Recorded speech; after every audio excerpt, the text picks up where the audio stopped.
Jangan mengisolasi diri terus kayak nggak gaul, aku mau fokus, aku mau kerja baik. Benar, kerja baik satu poin, tapi bekerja baik dengan rekan kerja lain itu poin yang lain lagi gitu. Kita harus meniati diri untuk belajar, bersosialisasi. Segera kami hadirkan Smart Career. Smart Career untuk pengembangan dan peningkatan kompetensi dalam karir Anda. Selamat mengikuti.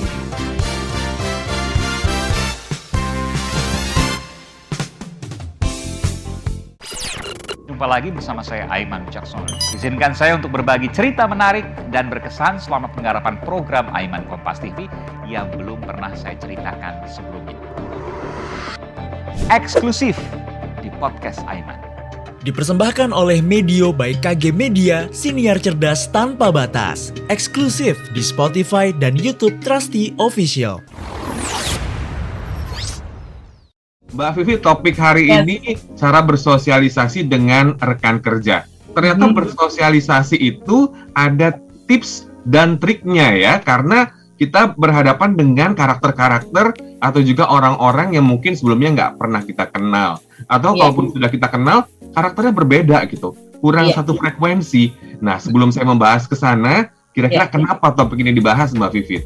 Kenapa penting ya? Dan kita semua yakin bahwa kita ini selain adalah makhluk individu juga makhluk sosial, benar nggak? Nah, jadi kenapa ya cara bersosialisasi dengan rekan kerja menjadi topik? Karena waktu yang tepat juga untuk kita review diri ya kan, untuk kita mencoba mengkaji diri. Kemarin-kemarin aku gimana ya berinteraksinya dengan si A, si B, si C misalnya. Karena begini, bekerja dengan baik itu satu poin. Nah, kita bicara tentang berkarya di tempat kerja lah katakanlah ya. Bekerja dengan baik satu poin. Tapi dapat bekerja baik dengan orang lain atau rekan kerja itu adalah poin yang lain lagi. Benar nggak? Nah, jadi bekerja dengan baik, being professionals ya. Karena being professionals itu adalah menjalankan profesi dengan sebaik-baiknya. Kita mampu, kita bisa, kita menjalani amanah yang diberikan oleh perusahaan untuk atasan gitu kan, dan bertanggung jawab atas performa kita itu satu sisi bekerja dengan baik. Tapi bekerja baik dengan rekan kerja kita yang lain itu poin yang lain lagi gitu ya kan. Tadi saya sempat sampaikan di awal bahwa kita sadari kita adalah makhluk individu dan makhluk sosial gitu. Apalagi tadi Mas Firul juga sampaikan bagaimana kalau kita adalah newcomer. Nah, ini sebenarnya ada dua sudut pandang nih ya. Maksudnya gini, bagaimana kalau kita dalam posisi bahwa kita orang baru di kantor gitu, karena ternyata di kantor baru kita nih ada kakak kelas gitu. Ternyata kakak kelas kita itu adalah junior kita, ya loh, gimana? Ya. Pokoknya kompleks banget ya. Di kantor baru juga ternyata, ini kok ngeliatnya kayak judes banget, dia galak banget, gak berani ngobrol. Ini salah satu contoh, small listeners ya. Terus misalnya rekan kerja kita kok kalau ditanya dia cuma jawabnya yes no aja gitu. Terus gimana dong caranya? Ya kan, padahal kita harus bekerja bareng dengan orang tersebut gitu kan. Memang, jadi ada tips-tipsnya ya Mbak Vivit ya? Ada banget Mas William. Jadi yang pertama tadi kita bicara tentang bagaimana kalau misalnya kita orang baru nih. Nah, yang kedua, kita bukan orang baru, kita bukan newcomer, memang kita sudah berkarya di perusahaan itu 2-3 tahun lah. Nah, tadi juga Mas William sempat sampaikan rekan kerja kita tadinya aman-aman aja, atau maksudnya kita kenal dulu sama beberapa waktu kayak sama lah gitu ya. Tapi kenapa akhir-akhir ini kok orang berbeda ya? Maksudnya people change. Ingat loh, orang bisa berubah. Lalu kita bagaimana menyikapinya gitu ya? Jadi bisa jadi bahwa kita adalah newcomer di perusahaan X misalnya, tapi kita juga ada lagi tipsnya bahwa kita bukan orang baru. Ya, kita adalah pegawai atau kita profesional di perusahaan X misalnya sudah 2-3 tahun, tapi rekan kerja kita yang tadinya aman-aman aja, maksudnya asik diajak bekerja bareng gitu ya, berinteraksi enak, tapi kok lama-kelamaan kayaknya frekuensinya udah beda nih, nggak nyambung nih, itu seperti apa? Perlu disadari bahwa kita paham peta dulu nih bagi newcomers ya di perusahaan X misalnya gitu kan, kita paham dulu nih siapa sih rekan-rekan kerja kita gitu kan. Kan kita bisa googling gitu, cari informasi, riset dan segala macam. Nah, pertama memang rendah hati dulu deh, itu penting. Rendah diri ya, ingat tuh rendah hati. Rendah hati ya. Nah, karena tadi kita perlu sampaikan bahwa kita punya potensi pasti bahwa kita diterima di perusahaan A. Mesti memiliki percaya diri gitu, bahwa kita memang qualified, bahwa kita memang terseleksi. Apalagi kan ada proses tuh ya, kalau proses masuk ke perusahaan kan ada seleksi dokumen dulu, ada seleksi dokumen, terus seleksi tes dan segala macam, dan tes bisa 1, 2, bisa 1 kali, bisa 2 kali gitu kan, belum interview. Nah, jadi kita percaya diri bahwa saya memang layak loh ada di sini. Jadi pede aja dulu, tapi jangan overconfident. Nah, itu tuh Mas. 11-12. Maksudnya orang minder sama orang yang overconfident tuh kadang-kadang tipis, karena gini, untuk menutupi dia sebenarnya minder, akhirnya jadi kayak kepedean gitu. Jadi hiperaktif ya kelihatannya. Jadi semua jadi ke over gitu. Nah, itu mesti kita pahami ya. Lalu yang kedua, pertama kita harus percaya diri dulu anak kemampuan kita. Lalu yang kedua, kita tentu pas masuk di hari pertama gitu ya, perkenalan. Ya, perkenalan itu juga ada tipsnya ya kan, menatap muka, menatap mata, jabatan tangan gitu. Terus body language-nya itu juga akrab. Gitu ya. Nah, itu memang ada latihannya sih sebenarnya. Ya. Lalu yang hal yang lain yang perlu kita pahami juga, kita paham bahwa katakanlah nih bukan bulan puasa lah ya gitu ya. Yuk makan siang yuk gitu ya, lunch bareng. Memang mungkin kita terbiasa bawa makanan di rumah nih Mas. Iya. Ada ya bawa makan, maaf ya nggak ikut makan siang di luar misalnya gitu.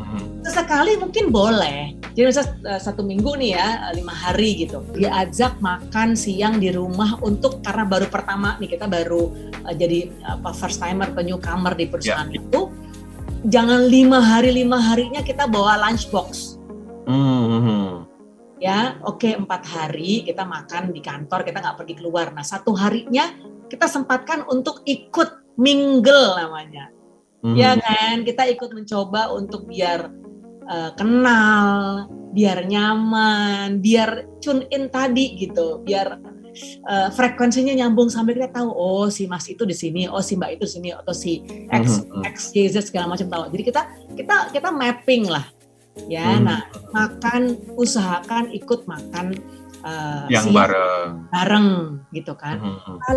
Lalu paham juga ada misalnya di kantor ada kegiatan yang hobi-hobi lah, misalnya ada yang hobi kulineran, ada yang hobi futsal, ya kan, ada yang hobi misalnya pengajian misalnya segala macam, ikut salah satu kegiatan karyawan. Jadi kita gini ya, sebaiknya kita juga terjun lah gitu, jangan jadi eksklusif. Nah, eksklusif itu pokoknya nggak ikut, atau kalau misalnya ikut ya itu aja. Jadi cari kelompok yang eksklusif gitu. Nah, usahakan jangan membuat klub sendiri atau grup sendiri yang kayaknya hanya pilihan nih gitu kan, kayak zaman sekolah dulu tuh loh, popular girl misalnya gitu kan, yang ngegeng ya. Kalau ngegeng, nah itu loh maksudnya Mas gitu. Ya. Jadi Anda perlu ya mengikuti apa yang dikatakan Mbak Vivit ya. Salah satunya adalah ikut makan siang sekali-sekali boleh. Karena dengan begitu Anda bisa tahu nih petanya atau mappingnya rekan-rekan kantor ini seperti apa ya Mbak Vivit ya. Benar. Jadi jangan eksklusif ya. Dan kita tahu nih di kantor tuh kan ada influencer. Jangan salah loh, influencer bukan di sosmed aja loh. Ada bintangnya maksudnya Mbak. Kenapa? Maksudnya ada bintangnya di sebuah kantor. Iya, ada yang orang yang berpengaruh gitu, atau yang bisa mempengaruhi orang lain. Karena orang tersebut di kantor ini suaranya powerful banget gitu, kuat banget. Jadi kalau si A bilang tuh semua ngikut gitu misalnya. Iya. Nah, kita kenal dengan orang, jangan juga anti gitu ya, karena takut gitu. Ya kan, jadi kenalkan diri. Oh itu tuh si itu tuh. Wah lu mesti deketin nih gini-gini misalnya gitu ya. Hati-hati jangan jadi office politics juga gitu ya. Itu nanti topik yang lain sih Mas William. Tapi kalau sebagai newcomer kita wajar saja, tapi paham peta. Harus jangan juga mengisolasi diri terus kayak nggak gaul, aku mau fokus aja kerjaanku gitu ya, aku mau kerja baik. Benar, kerja baik satu poin, tapi bekerja baik dengan orang lain, dengan rekan kerja lain itu poin yang lain lagi gitu. Dan kita harus meniati diri untuk belajar bersosialisasi. Nah kalau di kantor nih kita katakanlah pandemi sudah berakhir nih ya, kita semua WFO gitu ya. Misalnya di kantor tuh ada cubicle tuh Mas. Ya kan, ruang-ruang kerja yang kotak gitu kan. Sebagai karyawan baru, jangan enggan untuk keluar dari cubicle. Jangan duduk aja, udah seminggu. Ya. Nah itu, udah seminggu di situ aja, nggak keluar karena takut gitu, karena enggan, karena malu, karena minder gitu. Tuh sampai kapan gitu? Jadi keluar menyapa ya, awal-awal mungkin tetangganya dulu ya, tetangga kanan, tetangga kiri, tetangga depan, tetangga belakang gitu kan, bener nggak? Yang deket-deket dulu, lama-lama kan nanti akhirnya melebar. Ya, tapi menarik ya bahwa poinnya dari Mbak Vivit ini adalah kita perlu membuka diri, tapi juga jangan over confidence, kemudian juga mungkin lebih menghormati satu sama yang lain ya Pak, artinya tetap sopan ya. Benar. Mbak Vivit, kalau kita berbicara soal tips yang umum nih untuk smart listeners terkait dengan bagaimana bersosialisasi di kantor sama rekan kerja, apa nih yang menjadi bekal smart listeners? Oke, tipsnya gini, kita mencoba untuk menjadi pendengar yang baik nih Mas. Apalagi kita orang baru misalnya, atau kita ya bukan orang baru aja sih, misalnya kita udah 2-3 tahun di situ, terus kita menjadi pendengar baik karena ada the art of listening. Ya, mendengarkan saja. Misalnya, ini, atau orang curhat tentang atasan ini gitu ya. Kita dengar aja. Kita dengar, menyimak, memperhatikan. Apabila ditanya, pendapatmu apa? Baru kita menyampaikan isi hati kita gitu. Tapi bahwa ada orang atau rekan kerja yang perlu tempat untuk curhat, ya kita jadikan tempat aja nggak apa-apa. Ya, listen actively. Ya, kalau misalnya ditanya pandanganmu apa gitu ya, kita global ya, kita mencoba untuk bicara garis besarnya, lalu tanyakan jadi jangan nanti gini, waktu itu kan kamu saranin ini gitu, nanti kita jadi salah gitu kan, atau ucapan kita nanti takutnya diviralkan gitu ya, padahal kita nggak bermaksud, orang kita maksudnya mendengarkan kok, karena orang ini butuh tempat untuk curhat, ya kita dengar aja. Ya, karena menjadi pendengar yang baik itu ada seninya, Mas. Dan itu nggak mudah, Mas. Ya kan, apalagi misalnya orang yang curhat itu nggak hanya face to face gitu, tapi juga di luar jam kantor. Misalnya curhatnya via WA gitu atau telepon.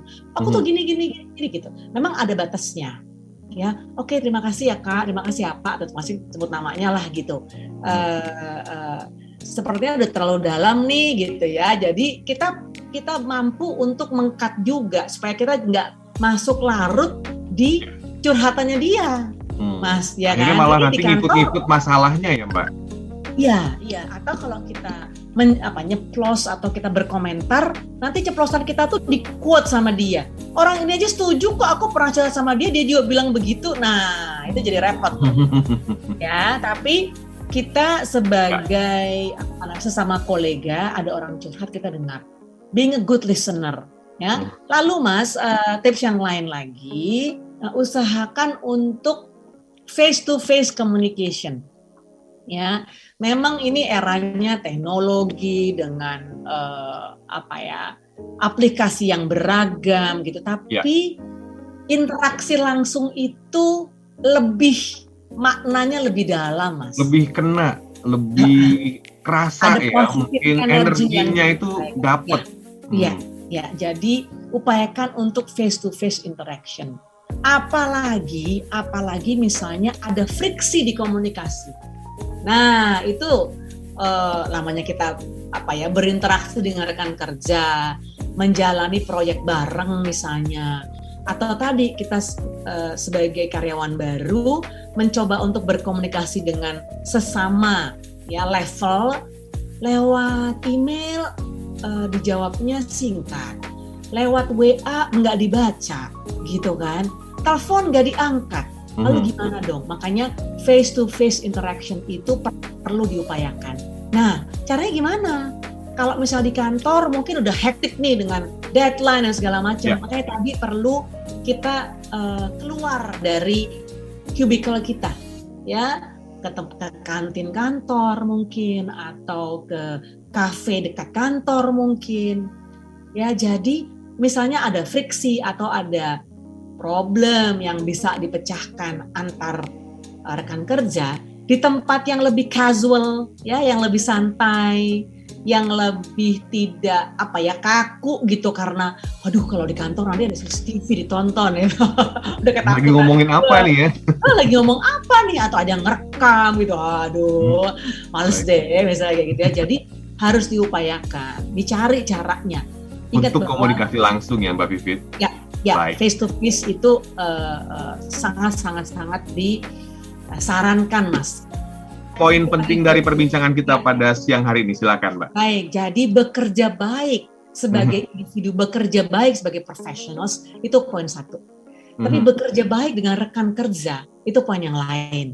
Ya, jadi yuk kita sama-sama tenggang rasa, sama-sama kita mencoba menjadi teamwork yang menyenangkan seperti itu, ya kan? Lalu kita juga membuka wawasan berinteraksi, jangan membangun eksklusivitas kelompok, ya. Lalu juga paham nih, terutama yang first timer, newcomer, ya, belajar dari rekan-rekan terdahulu dengan rendah hati, ya. Dan ingat juga bahwa ruang atau lingkungan bekerja yang positif akan menciptakan performa yang baik, ya, bagi professionals. Mungkin itu. Jadi semoga bisa menyemangati professional Smart FM dimanapun berada. Begitu. Ya, saya William Darmawan beserta dengan Mbak Vivit mengucapkan selamat siang dan sampai jumpa. Baru saja Anda simak Smart Career untuk pengembangan dan peningkatan kompetensi dalam karir Anda. Terima kasih dan sampai jumpa.